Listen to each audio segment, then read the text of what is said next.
Yeah, sorry, I should have gone to the green room, but yeah, missed that. So thank you for your understanding. Today we're going to discuss Whitehat hacks. So who lost money in hacks? Really? Nobody? So who made money in hacks? Also nobody? Okay, this is a surprise. But so in general, like we don't really have a clear definition of what a hack is. At least not a formal definition, right? So I kind of would like to put it in the bucket of MEV for now, right? So we have this minor extractable value that most of you, I guess, are familiar with. It's this concept where, well, you do have a blockchain state, right? Different liquidity pools, different amounts that can be traded, different bonding curves, and you can extract value from that. One possible MEV source is arbitrage, right? Liquidation, sandwich attacks, all these sources are really MEV. And attacks are somewhat in between. They are maybe also arbitrage, and they may also be partly liquidations, right? So we don't really have any formal definition, right? So really take this with a grain of salt when I speak about attacks. Don't take it too formally, because we don't really know so far. Okay, so how many of these attacks are actually happening out there in the real world? We did look into the last 4 years of DeFi, and we found about 181 DeFi attacks. So these are not all the attacks, so this is not an exhaustive study, but we've tried to be as, let's say, scientific as possible. So we try to categorize attacks in this so-called SOK paper, Systemization of Knowledge paper. We have big tables there and a lot of analyses. I won't bore you with the details. Today we're just going to discuss about a few key points that are interesting. But I do invite you to check out the paper if you want to look deeper. The total amount of losses are about 3.24 billion US, so that's not a small amount. And the practitioners community has equally published numbers that are quite helpful. So here, for example, I'm citing DeFi Llama, which has a great interface, and they're also trying to categorize attacks in similar time frames. But again, we don't really know what an attack is, right? So typically when some people are losing money and they're crying about losing money and somebody is winning money, then sometimes this is labeled as an attack. But again, we do not have any formal definition of what an attack really is. So how does an attack actually look like, right? So what is the kind of the architecture of an attack, so to speak, right? So I'm just going to depict one example. It's a bit a more ancient example. It's actually one of the very first flash loan attacks. Maybe you've heard about it. BZX was attacked twice, actually, in the beginning of 2020. And this is actually one example of how an attack looks like. I don't really want to go too deep into the details here, but we can if you want, if you have any questions here. But on a high level, right, the attacker is taking a flash loan in point number 1. He's doing some exchanges, then a lending position, and then he's paying back the flash loan. Right? So that's on a very high level what this attack does.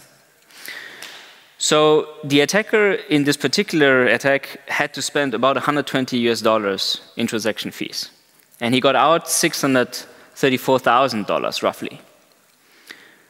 Do you think he took all the money he could have taken?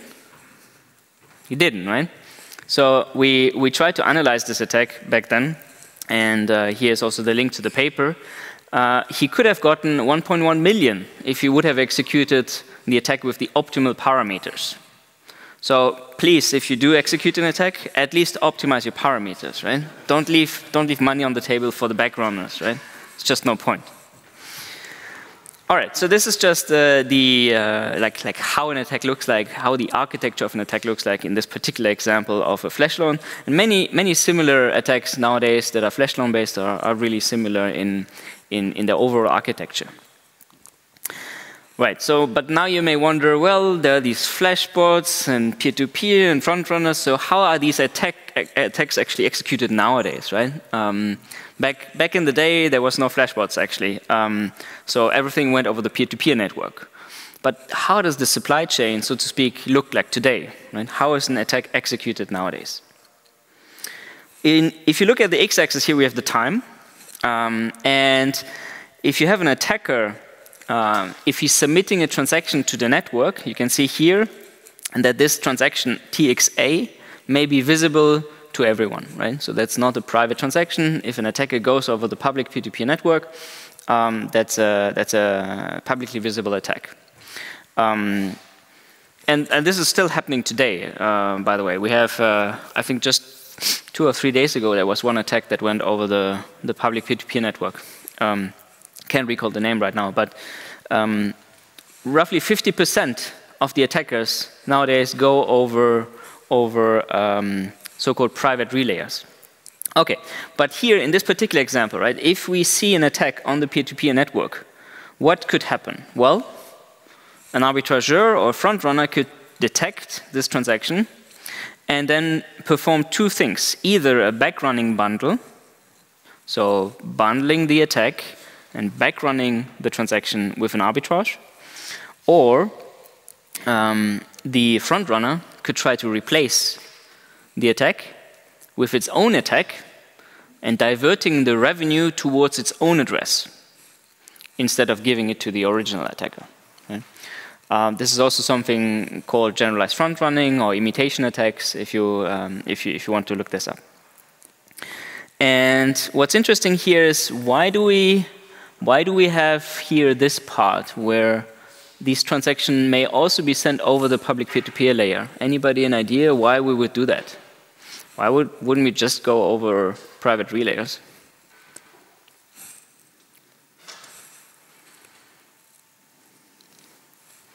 Much safer, no? It's not public.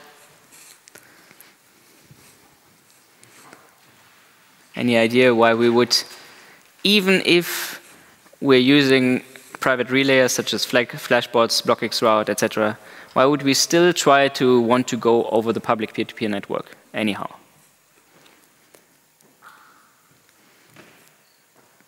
It's because of the market share of the relayers. So roughly 90% are using this proposer builder separation nowadays, this PBS. So 10% of the miners are still, or validators, are still vanilla, so to speak, validators, right? So if you want to increase our odds of actually making it into the next block, we should still go onto the public peer-to-peer network, right? Okay, cool.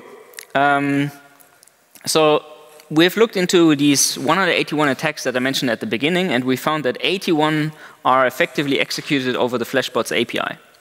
That accounts for roughly $600 million US, so it's not a small amount. But some of these attacks, I may note here, for example, Sorbet Finance,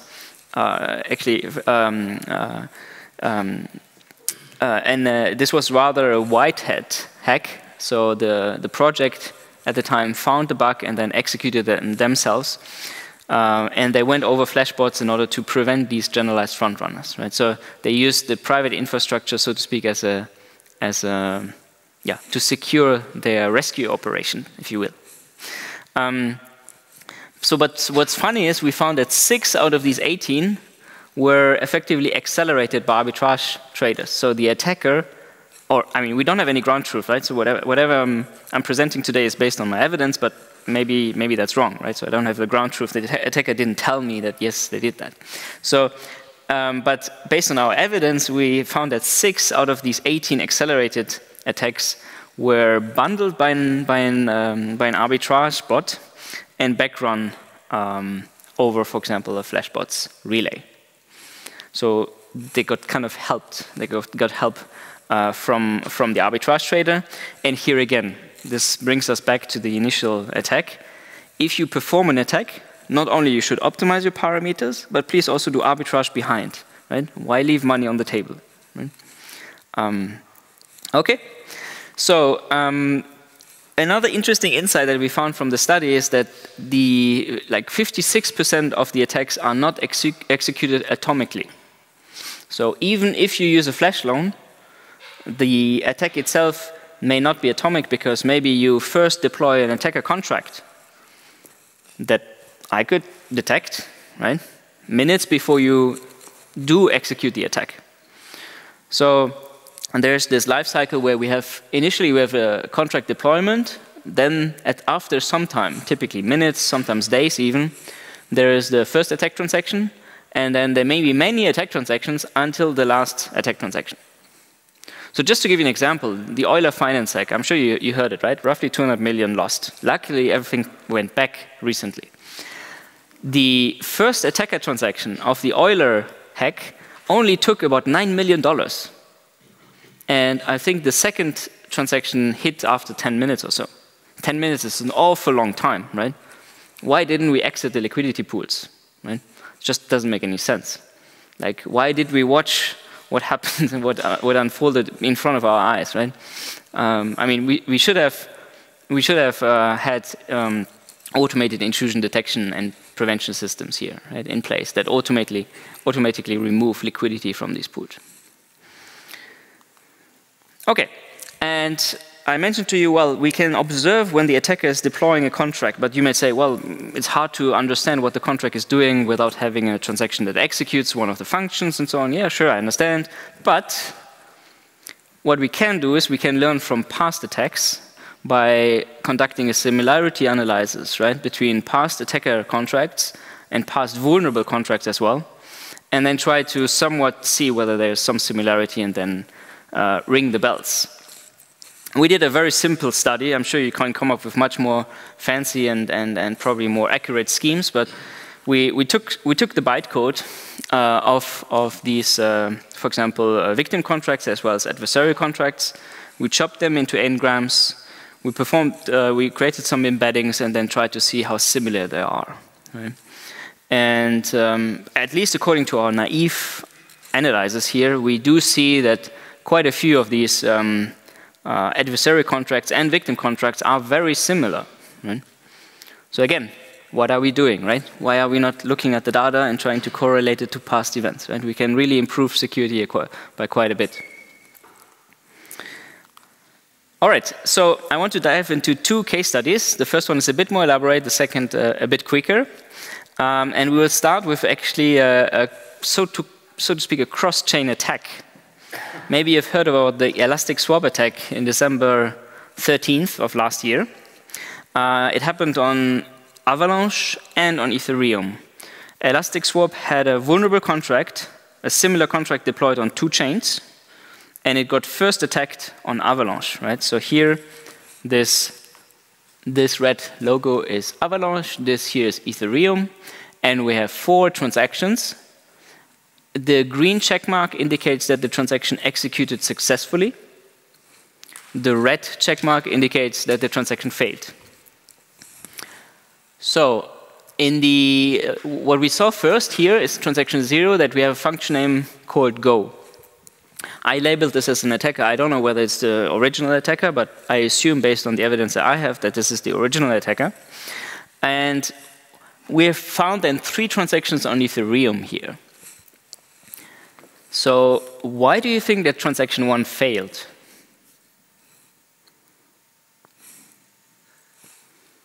Based on the evidence provided here.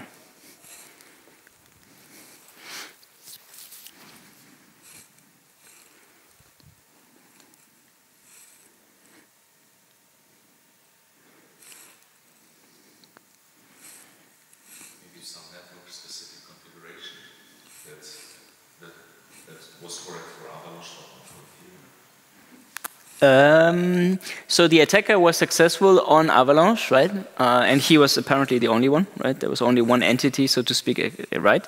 So he had success there, right? And you're right that on Ethereum there was a bit different setting.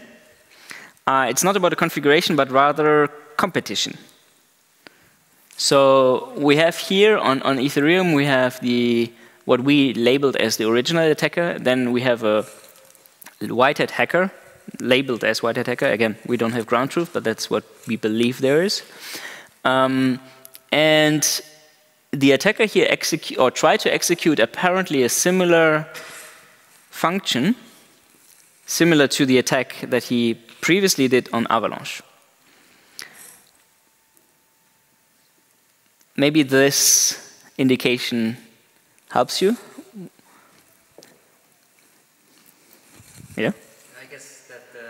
hacker used fast like the other relayer, not the public, and how does this work? Absolutely.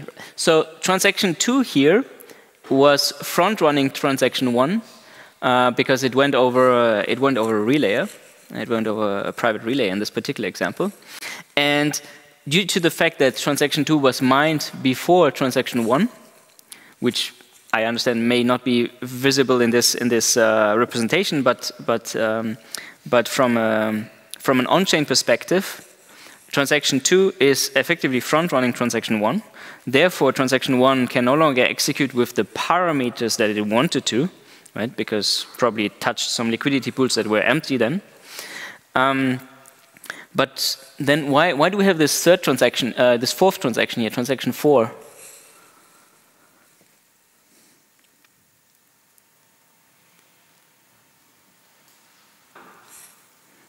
This goes back to the previous slides where we discussed why should we go over both networks, the relayer networks and the public peer networks. Do you remember? So this transaction here went over the peer-to-peer network, and this transaction went over a relayer. So it seems like we have an adversary here who's playing two games, right? He's going once over the public peer-to-peer network and once over a relayer network. Okay? I want to emphasize that this time difference here is quite important. What we found is that the attacker and the Whitehat hacker, they only appeared within 250 milliseconds, right? So what we conclude from this is that we have a Whitehat hacker who is bilingual, so he can both speak peer-to-peer network and private relayer, right? He's apparently doing some generalized front running because 250 milliseconds is rather quick, right? That's automated for sure. It's still not high-frequency trading fast, maybe, but it's quick. And he's quite good at bribing, too. So out of the 523 Ether that were vulnerable in this particular attack, he paid 15% as a bribe. It's not little, right? And then he took a 10% bounty, and he paid back the rest. That's why we label him Whitehat hacker, right? Don't ask me where this 10% comes from. It's somewhat a decentralized agreement among Whitehat hackers and victims, apparently at the moment. Yeah. Okay, what about the second incident? So the second incident was the Settle case in April 30th last year. Settle is similar to Curve. It's a packed coin AMM. And so here, an attacker took money. And then later, a bit later, the BlockSec team were able to secure another $3.8 million. And if we look on-chain, this is what we can see. Now, I have a question for you. Why can the Whitehat, in this case, extract another 3.8 million, although the attacker already took 9.2 million? What the hell happened here again?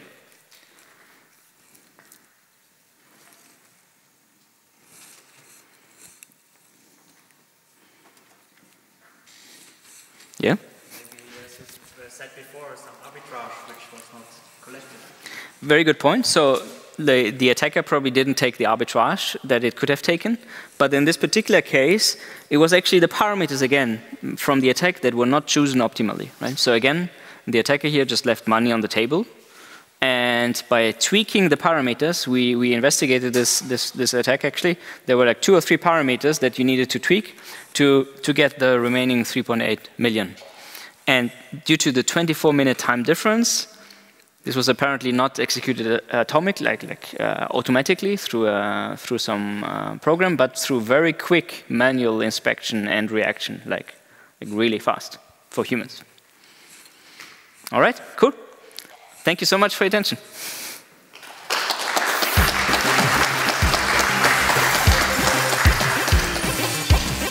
Thank you so much. There's still some time, so if people in the audience have any questions, now is the right time. So we have there. As you mentioned, that there are sometimes like test hacks on chain before doing a big hack. What could be the reason? I mean, the attacker could do this locally on the local fork to test the hack. Why hackers do like test hacks on chain?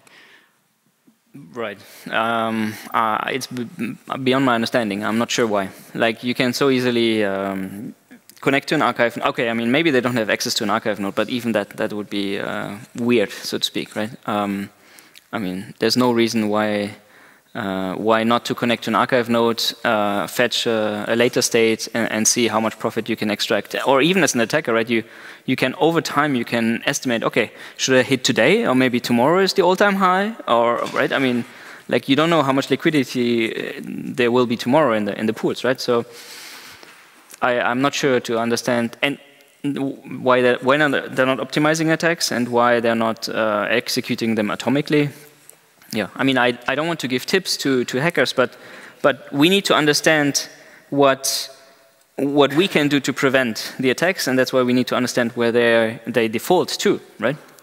It's a cat and mouse game at the end of the day, at least when doing these kinds of whitehat hacks. Yeah. Any more questions? Oh, there's one. Yep. Can you, sorry, can you wait for the microphone? Hi, so you mentioned we need to prevent attacks. What can we do to prevent attacks?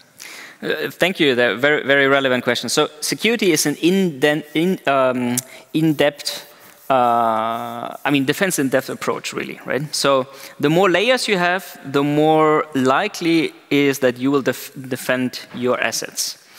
And that means an audit is the first layer, but it's only the first, right? And it's not the only, it shouldn't be only the only layer. So in DeFi in particular, I believe it's crucial to have real-time defense mechanisms. So for example, you can have a monitoring system where if there's a certain amount of liquidity being extracted from a pool that you're invested in, right, then you should have an automated process to take that money out, right? Or if you see an incoming transaction on the network layer, you need to have some kind of intrusion detection system that classifies how abnormal is that transaction, right? And then you may want to trigger an emergency pause of the DeFi protocol if you can, right? So 50% of the DeFi protocols we looked at are having emergency pause mechanisms. They are often, unfortunately, very centralized. But according to our data, they triggered, on average, in 6 hours only the pause after an attack. So there's literally seemingly no automation so far. And I think if we just have more layers, more defense layers, really, and we don't just like naively stand by an attack being executed over hours, we should be much better off in DeFi and secure the space.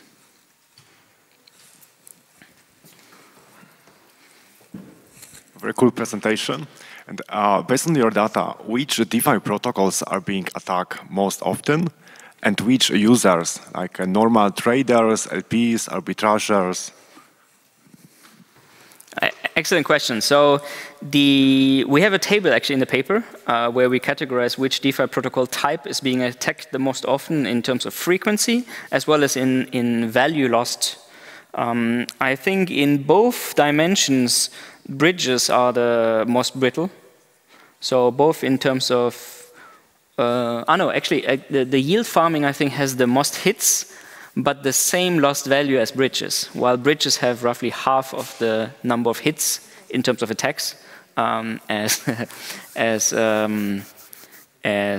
yield farming protocols. Yeah.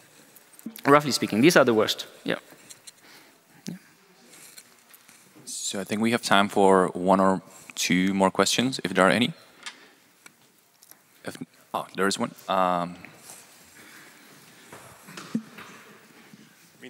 Do you think that all MEV attacks are bad? Because you might also think about them like, I mean, they are like a Robin Hood. They are like robbing the rich and giving back to the poor, especially if the rewards are distributed through liquid staking to others. Right. I'll try to not judge whether an attack is good or bad. I'm sorry. Like it's like asking, is a sandwich attack good or bad? Right? Is it okay to take money away from sandwich attackers or not? I'm not sure. So I'll refrain from judging. But it's true. That's a good question that everybody should ask themselves. And yeah, it's not clear. I think it's very subjective, so to speak, as a question. Yeah.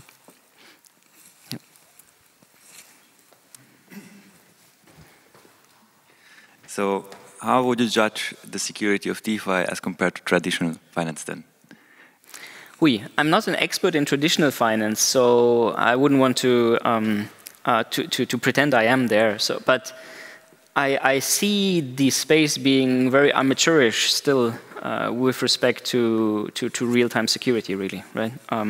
Because audits, I mean, I think the community has gotten really good at doing audits, but through the experience that we've seen, through the empirical data that we've seen, it should be very clear that can't be everything, right? And it doesn't make sense that the bridge, for example, is allowed, or a user is allowed to take out all the money of a bridge in one single transaction, right? Why not have like some kind of a circuit breaker there? So there are very simple means to improve overall DeFi security through these different layers. So circuit breakers, real-time intrusion detection systems, real-time pause activations if your protocol already has it, why not, and so on, right? So I feel it's still very amateurish at the moment. Yeah. Well, thank you so much again. Thank you.